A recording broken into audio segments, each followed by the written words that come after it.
Hey everyone, welcome to another episode of Sassy Moms. I'm Wendy. I'm Anya, and today we are going to talk about the brilliance of monetization model that was showcased by a Netflix episode, which is called Common People. Wendy, would you like Yeah. to give maybe a quick spoiler slash overview of the episode itself so that, we can have a more contextual discussion for those who didn't watch it or maybe doesn't want to watch it? Oh, by the way, this is Common People of a Black Mirror. Yes. So it was Black Mirror, the latest season that aired a few months ago, and it was the first episode. So if you haven't watched it, this will be a spoiler. So you want to pause it if you haven't watched it, and if you have, we loved your ideas as well. So just a short summary as a recap. So basically, the main female character got hit by a car, and she basically was a lost consciousness, right? And then, but there was a new technology that was able to basically back up her brain, and it was able to like basically put that back into her body, so she's able to stay alive and be able to continue. So it was really great. But as she carried on through her life, every aspect of her life was basically a upsell feature for this capability. And it was very interesting episode where it was when I first watched it, I was like, Anya, you have to watch this. This is about SaaS, but like in a more satire way of looking into it. So that was kind of the basis of the show, and then we kind of want to chat about it today. Yeah, I don't like Black Mirror. I think this is my final episode I have ever watched. I will ever watch again. I don't like this type of crazy episodes or movies which just make you feel really bad. So this is how I felt, and this is with every episode. I think there are some parallels there with a watchdog, a little bit different, but I did watch it too. So yeah, honestly, very, very harsh and brutal display of, I think, a reality today, because they did do this. SaaS on a human life. And obviously, if you see at the end a human person dying because they were not able to pay for the subscription, as well as they were quite like suffering, I guess. But honestly, my biggest parallel was that, oh, this is reality for a lot of businesses today. Like if you think about just the concept of a small business, how you sell to the small business, and at the end of the day them like dying, being able not to generate revenue but still paying for this software up until they go out of business. This was like my take on it. But maybe who knows with this, microchips injected into the human brains, maybe very, very soon in the next couple of decades, we will have similar situation with our function. I don't know. Yeah, which is like scary, right? It And is very scary, yeah. yeah, like I actually personally like Black Mirror, even though it's like it's scary and horrifying because Yeah. it's like a harsh look at how we treat the planet, how we look at technology, like all these things that I think we take for granted. But they kind of shine it in a more of a microscope, like looking at the reality of the challenges of it and the downside of it. So for me, this was quite interesting, especially we started this podcast about SaaS.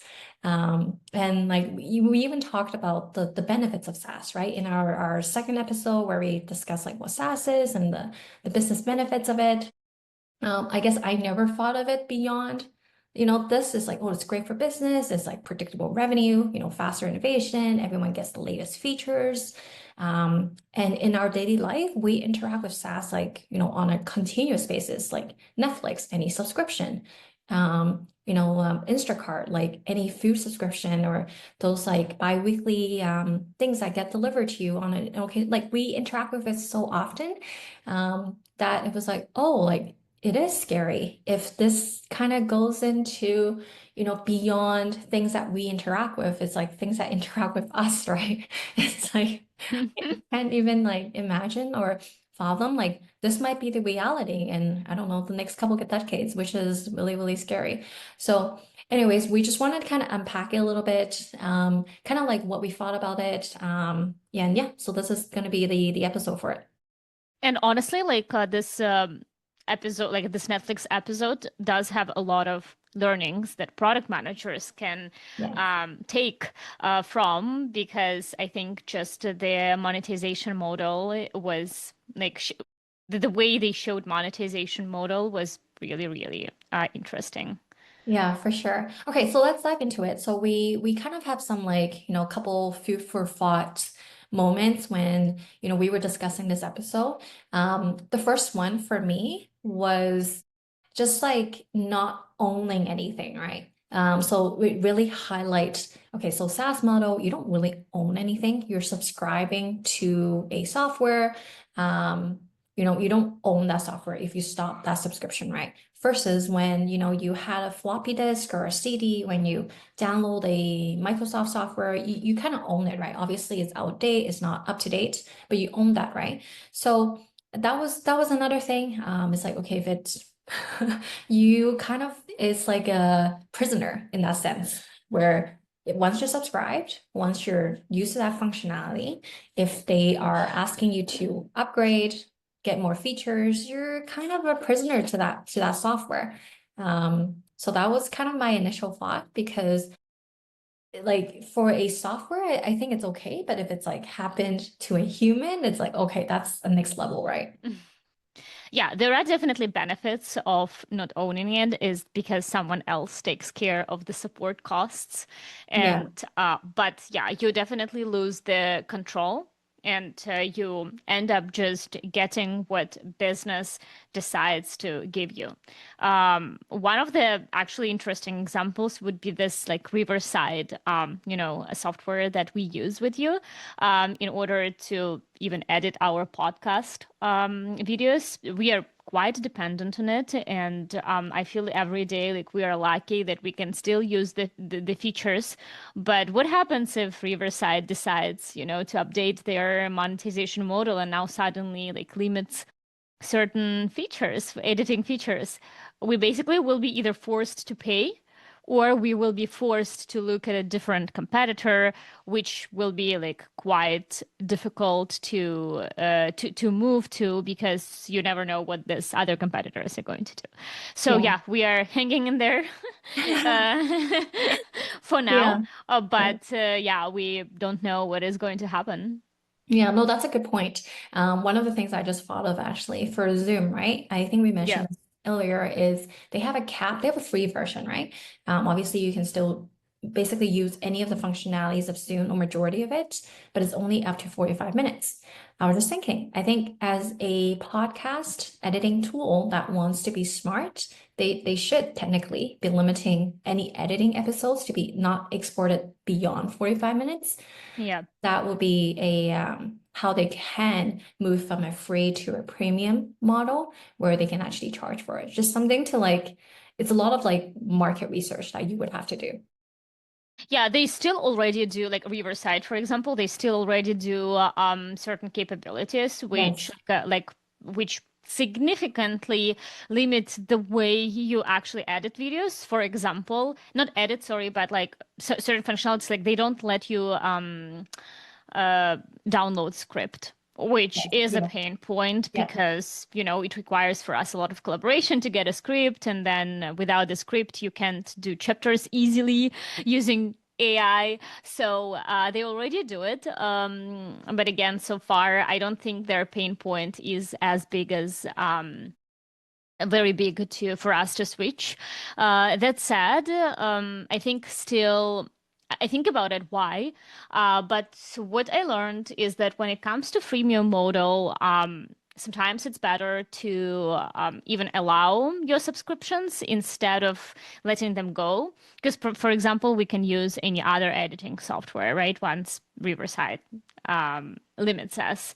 So for them, just because I already said multiple people the software I use, so kind of the word of mouth and the branding and the trust they are establishing here, and they let us kind of use it somehow and be productive with it.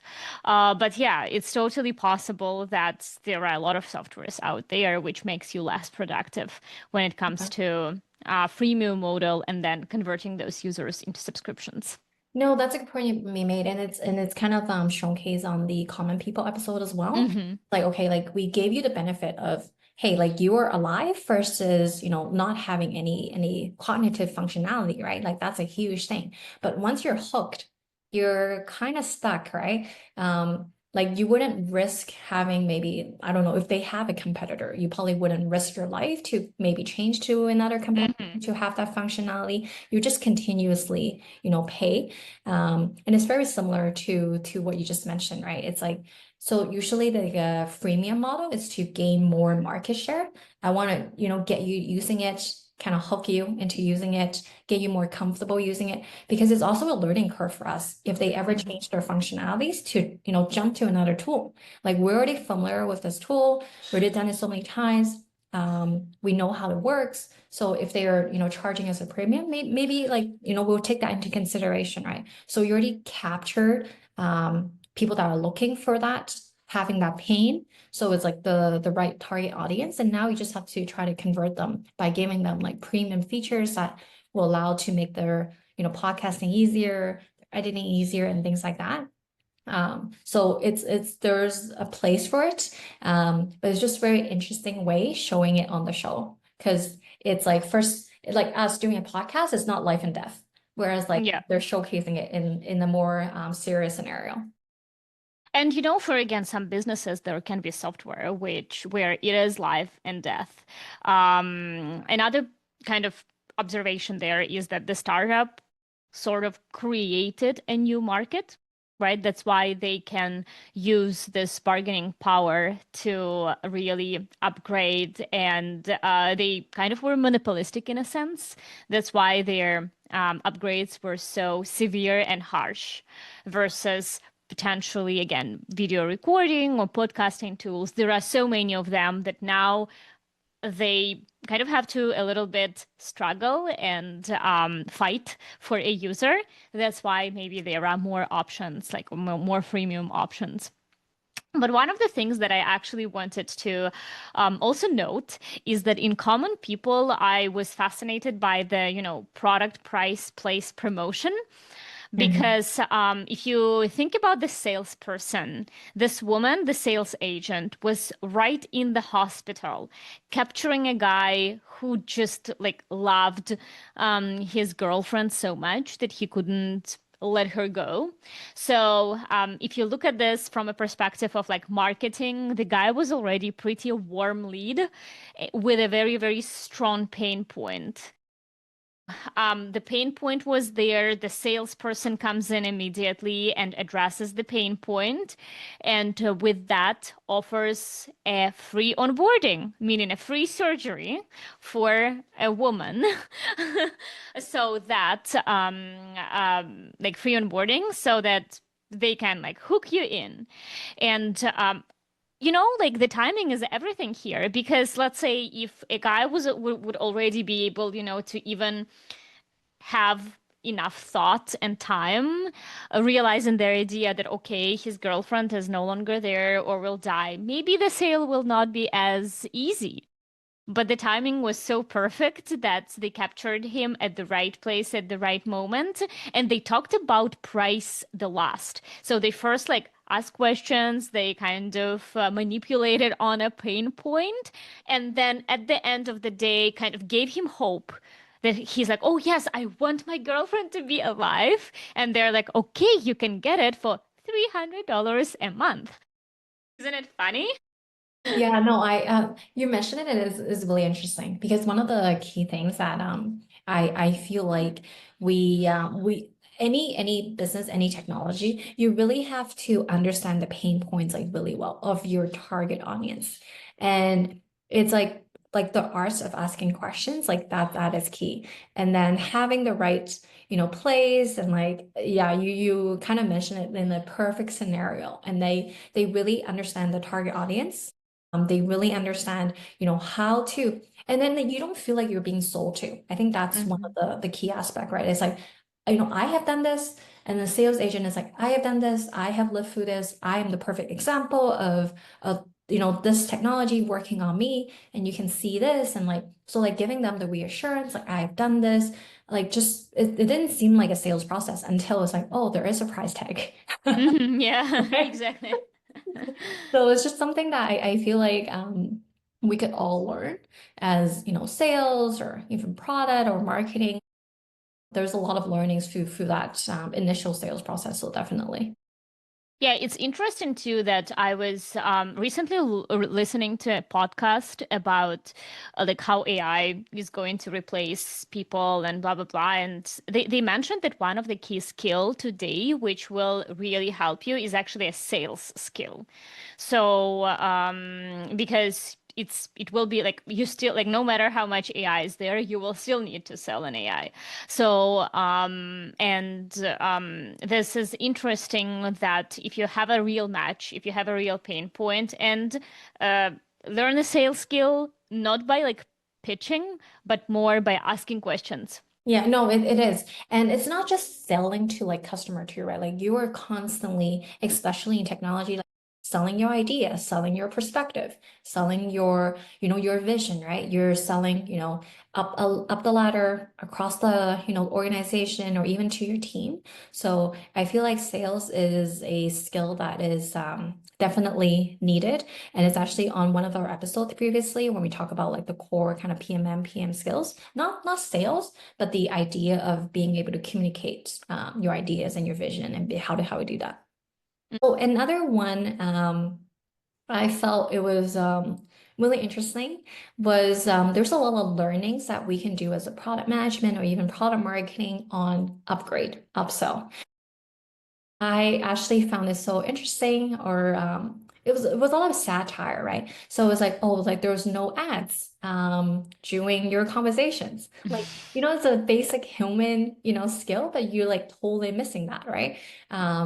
And then it's like ability to feel emotions. I remember that where they had like an upgrade where you can have that card for like certain number of hours where you can actually feel, right? Like basic things like that you never thought of. And like the ranged extension, I'm like, I actually was laughing as they were like, airing this. It's like, oh, like you get all these functionalities within this distance, right? But anything past that, like you don't. Um, these were really smart, upgrade paths, right? Like what we Hmm. talked about Zoom.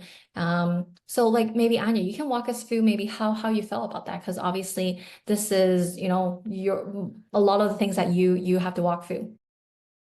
Yeah, what like I felt that their product manager management is brilliant because they did amazing customer research on understanding the pain point and then making those upgrades happen.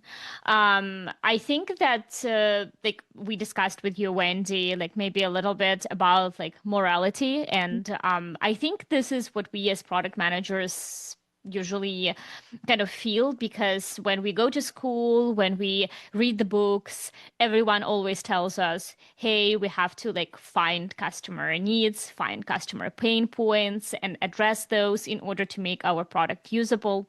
But at the end of the day, we are here in a business of selling, and I think I did it within my career where, the biggest pain point that I saw was converted into a paid feature. Guess what? The customers would be upset about it. But at the end of the day, those who really need this, they will end up buying throughout this podcast, I always tell that, hey, like find a customer pain point throughout the business goal because we work for business. Our goal is to generate money as people working for SaaS. And then within business, you find this customer empathy, right? So it's tough call. And sometimes product managers fail because they understand the customer need very well, but they fail to really monetize and grow their business because they are in the loop of like addressing those pain points without thinking about their business model. Mhm. And again, Netflix episode showed us just like amazing product management skills and Yes. how you would use that in order to like generate profit, continue like people to subscribe. So there are some businesses who fail, businesses who like launch software, they have subscribers and they can't convert them to free, like from freemium to upgrade, so or their fees are so low that they can barely make it for profit. So yeah, I just thought that like the company that owned the software was very, very great in what they do. What Yeah. do you think? Yeah, no, it was especially interesting. And I think there was like I don't want to say like reasoning, but there was, right? Like when the salesperson was telling them, it's like, hey, you can experience the full experience within your location. But once we Hmm. expand that, it's like, hey, we have to add like cell towers and like Oh all these yeah. things, right? So there was like explanation kind of behind as well the upgrade. So it made it more digestible too, right? So it's like something that I think as product manager and product marketing managers needs to kind of think through, like how do we position that upgrade to make it more reasonable for the person that is consuming it. I think there's a fine, I think like balance, like what Anya said. Ultimately, as any PMMs or PMs, you are working for a business, but you also have to kind of look at that kind of moral compass as well. Hmm. Like, are we holding the customer hostage on the basic functionalities, or are we actually providing them a value that they should be paying for to make their life easier? There's no free lunch in this world.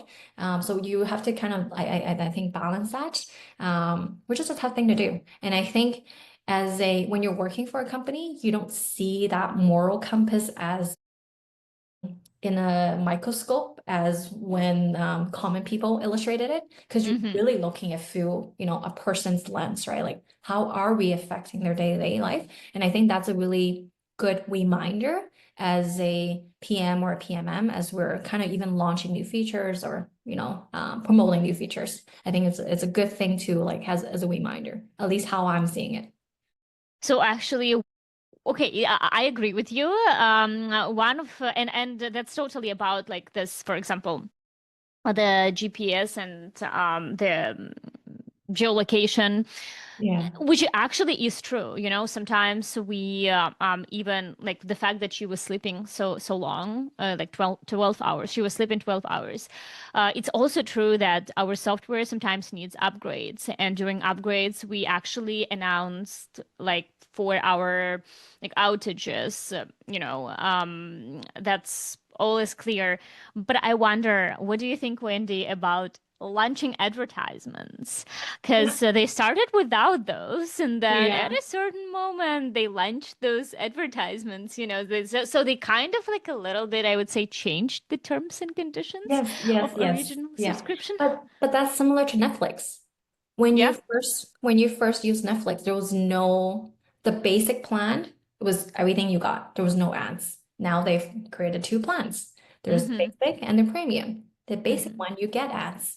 When I was paying, I think it was like first when I was paying Netflix, like $9. Now it's Yeah. like almost $20 because I don't want ads, right? So it's like, did I pay for it? Yes. Like, So this is a little bit fishy to me, yeah. because I don't know. I'm actually happy to work with a company. I think actually when like we work for a company where we more like add value. I don't think we limit a person towards like people towards certain like we don't limit certain features as we go. We only add value, and I think this is what helps us to be successful. I But agree. yeah, like when you introduce advertisement, you kind of downgrade the basic plan It is. It unexpectedly, is. right? Yeah. So I Um, was actually expecting Netflix stocks to like just drop when they mhm, announced that, and I was like, oh, nobody's gonna really do it. mhm. Um, and they're still vibing. So they must have found the perfect, I guess, medium to make people happy. It's interesting. Yeah, I actually want to talk about Uber too, because when Uber originally introduced Uber Eats, sorry, Yeah. everything was all right. So you just like get your, like they were competing sort of, I think, for a niche with other competitors, and you just ordered your delivery through Uber Eats, and that's it. Then they started introducing, like they started optimizing the costs, I think, of these people who deliver. And basically what happened, they introduced the priority delivery, Yes. where like basically one person goes into multiple restaurants, picks up orders for multiple people, and then delivers those. And I was thinking back then, I'm like, I can't believe Uber Eats makes me pay. And they started with just like 50 cents or $1, and now it's like $4. And like they created a pain point for me, Yeah. and they made me pay in order to get My away food. with this pain point. Because sometimes like I don't like eating pizza cold. I want like not normal pizza. So I have to pay this $4 so that I am a priority. Yeah. They introduced this pain point for me, and like this is the art. I don't know. Well, I actually don't use that for Uber Eats, but I use that for Uber, especially when I'm like out of the airport and I'm like, okay, I want my ride to come first. I don't Yeah. care about these 20 people that are waiting. I'm like, I just want to get home. So I usually pay the priority, especially because I don't want to wait like an extra like 10 minutes just for the car to come. Oh, Um, I didn't know that they they do it have with the that. rides. I didn't Yes. drive Uber for a long time. Yeah, so for like Really? especially airport, like it's because Uh-huh. you know how like busy it is, right? Especially when Yeah. plane lands, like everyone's trying to get an Uber. I always get the upgrade. Aren't they smart? Like they Yes. introduce this pain point themselves, and it's like this is where it becomes fishy. It's like, Uber, come on! I was Yeah. using a totally different app. Yes. Yeah. Crazy, So yeah, so but really we have interesting. to understand. Yeah. Anyways, Yeah. Um, so you mentioned about the maintenance windows and things like that. Were there anything else you wanted to chat about for that? I think no. But my final comment will be: I feel like this maintenance windows were a little bit like here and there, but I feel like with AI and just understanding how much computing power it requires, I think this will become like the new thing in the future. I don't know, maybe not, but it feels like this is going to be more and more common. So we'll see what happens. Yeah, the computing power, that's the crazy aspect because like you know how AI takes up so much, right? And then with more and Mhm. more AI introduced, no, that's gonna be interesting. But anyways, I think just to close off this segment, it's before watching the show, we did the episode on SaaS, and SaaS means, better financials for the business, but also for the consumers. It's like better updates. You get access to, new things and speed and all that. You don't have to maintain the software. But also it's like I think some questions to be mindful of is like what do you say yes to in terms of like software and subscription? Because it's also like, claiming your attention, your time. I think it just made me think through it a little bit more on like what I've subscribed to. Because there is a lot of, software out there and how much data are they, getting through me and how are they using it and all these things, right? Yeah, and again, today I do think that businesses rely on software. Like businesses basically survive on software. Like just think about it. Even if you just want to, like our podcast again, we can't do anything if all of our software is no longer available, right? Unless we live close to each other or in the same house. Everything we do is software. We are 100% dependent on it. So if the software is not going to be working, or the software decides that they need to charge for every single subscription that we do, like YouTube, Spotify, Zoom, Riverside, like Instagram, it's five software. We all depend. So if all of them will decide that they will need to get money from us, our only choice will be to either stop doing what we do or continue paying, or like start paying. So we are already there. We Yeah, are that's true. already dependent. Yeah, it's So true. yeah. Yeah, like our life is so dependent on software, on anything, technology. Yeah. So yeah, it's a really interesting point. Yeah. Well, we are interested what you guys think about this episode. Those who saw it, please add your comments. Tell us what you think. Tell us what is your monetization approach within your company.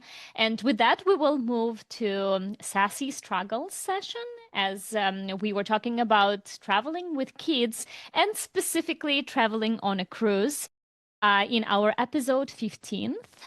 And Wendy, I'm actually planning to travel with my kid again, like using the car. In a couple of weeks. So, you're experienced mom who traveled a lot with your three kids everywhere. So let's continue on a topic, and let's think about additional struggles and tips that you can provide to the moms who are planning to do a road trip, for example. Yeah. Anything you have experienced before, and any tips? Yeah. So I during the last episode we were on, I kind of talk about general tips on traveling and what like our take was, and then also I recently came back from a cruise, so there was specific like cruise tips. I actually just came back from a road trip as well. So this is fresh, fresh things that are coming out of my mind right now. So one of the first one is I often get asked this actually from a lot of my friends who are doing a road trip. They say, should I time this or should I do this or is there a time that is best to ride it? I think it really depends. I think just go with your schedule. And then it also depends if your kids are good nappers in the car. Like one of my kids, she hated car rides actually when she was younger, so she never slept in the car. So like, riding in the car was really painful for her because she had like motion sickness. So she can never sleep. So it just really depends. But if your kids are actually good nappers in the car, I will try to plan that longer stretch of car driving during their nap time. But don't plan it like during when they usually nap, like 15, 20 minutes prior, because they're usually like quite excited and like they want this and that, they want to see things. And so that's what I usually do. And then also, go ahead. Yeah, can I interject a little bit? Yeah. So another pain point that can happen here is, like, my kid, for example, if he's bored, he will be sleeping. So, I also think that if you're a mom who is very, strict about your child's schedule and your child is sensitive, sometimes it's you can plan the longer stretch for a nap, but sometimes kid can be awake, and then, after an hour they're like, "Oh, I have nothing to do, so let me continue sleeping." Also, be prepared that sometimes your kid might fall asleep earlier than when their actual bedtime is. So yeah, just honestly, like, think about this scenario and plan on how you are going to like manage their schedule once they fall a little bit sooner to sleep. So yeah, just be prepared for it, like read enough information to understand how to manage so that your kid then goes to bed Yeah, I agree. properly. And then the other thing I have is like kind of plan your route. So my kids a little bit older now, they're 5 and 8. I know it takes, sometimes if I do a road trip that's like 4 hours, I try to plan like maybe an hour to an hour and a half. There's a stop, either for food or like just a park. Like park is usually, pretty much throughout anywhere you Mm. go. I pick those because it burns their energy and it like stretches their legs a little bit. My kids love saying, I'm too tired of sitting around. I'm like, how are you tired just from like sitting around? Like, anything. But I get it because they like to move and like they like to do all these things. So I always like look at the route and see, hey, like is there a nearby park or like some food stops or something that can just get them out. And then the other thing I have as well is so this has been a savior for all three of my kids. So they're about like 5 and 8, like I said. So I bought a Bluetooth kids speaker and I play stories through like podcast or like books and things like that through my phone, and they love it. It actually keeps them entertained for a good like 1 to 2 hours Oh, before they go wow. crazy. I let each kid kind of hold the speaker and they alternate and they pick their own story. So I think it elongates that interest. Nice. Anyways, just another thing. And then bring lots of snacks. Like just bring snacks and bring all these things. Like every time when they're like, "Are we there yet? Are we there yet?" I'm like, "Do you want a snack?" Oh my God. Okay. So can you tell like so actually this is yes because I started going to pickleball courts and me and my partner are playing pickleball. So what we have is we have this pack and play that we bring with us to the pickleball court. We place our kid there and he sits there with the toys. But also if he starts crying, like after 30 minutes of playing, he's like, I don't want to be here anymore. Yeah. Get me out of here. I actually do the freezers. Like I freeze like let's say milk with raspberry, like and banana puree, and I have the nibbler. I put this freeze thing and give it to him, and then it's another 15 minutes. He's just sucking on it and enjoying it. So that's amazing tip. Like the Yeah. snacks. I I already love use it that. on my 6.5 month old. Yes. Snacks. Like I love that idea as well. Like freeze anything, especially Yeah. when they're teething. Um, Yeah. they love Sucking on anything it. like, yeah. I actually do that for yogurt too. So I buy those like small like yogurts and I basically put Hmm. stick in and I put, Oh yeah. and it's basically this big thing that I can just pull in. So it's easy. So Nice, just nice, another nice. thing. All right. So another thing that I've been with my kids is I brought them to theme parks. One of my other friends bring their kids to a theme park, and so this is kind of like my list that I gave her. So I took Hmm. my kids to Disneyland and Legoland when they were 3 and 5. No, 3 and 6. Um, Hmm. my biggest tip, go before they turn 3 Hmm. because they're free before that.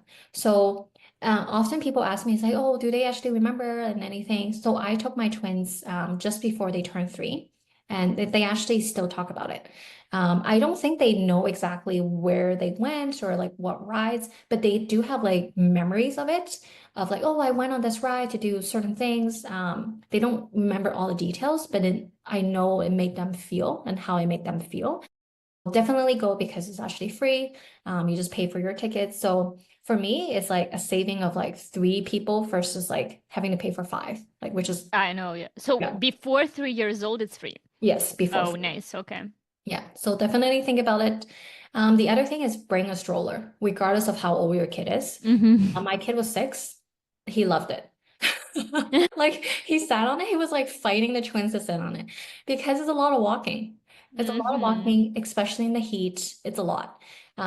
Save yourself the whining. Just bring a stroller or a wagon or something that is pushable.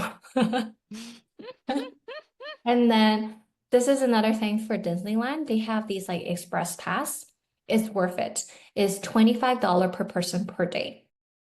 You don't have to hear about the kids whining or waiting in line Hmm. and things like that. You can skip the line. It's really easy to use. Like you just go onto the app and you book the time you want to do the ride and you just, appear during that time and then you can go on.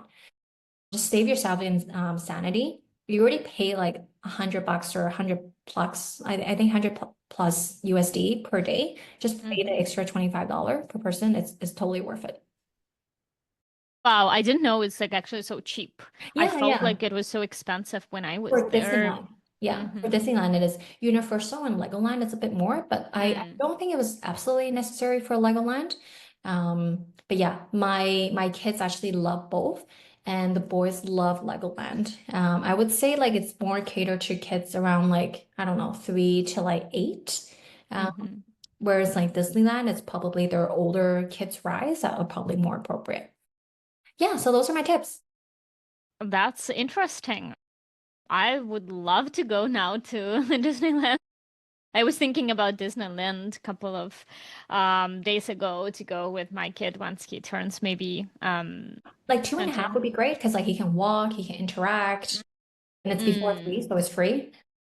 nice, nice, nice. Yeah, maybe we should do it. Yeah. Well, wish me luck. Andy, I'm going to travel again. It requires like 5 hours to travel to Vancouver from Victoria, where I'm currently located. So Good luck. I hope it works better for you this time. I know sleep was a struggle last time. I know, yeah. We also like actually it's funny you mentioned the manage your route. I think one of the big mistakes we did was when he was just 5 months old or 4 months old. We decided to before going on a ferry to spend extra 2 hours to travel for like our business to like a place where we needed to go. And honestly, this was a shit show. So my recommendation for kids before 1 years old is like try to only do like still like necessary travel. Don't like try to do your own business at the separate time, especially if your kid doesn't love car rides, which usually does happen with my kids just because he's bored and he starts like crying and things like that. Yeah. Yeah. Well, that's it for this episode. Thanks for tuning in. If you have any suggestions or other ideas or thoughts on the Black Mirror episode, we'll love to hear it. Because when we watched it, we had a lot of like thoughts and discussions too. So we'd love to hear your perspective, and as well like any tips you have for traveling. We'll love to hear it as well. So if you like this episode, remember to like and subscribe, and we'll see you next time. Bye for now. Bye.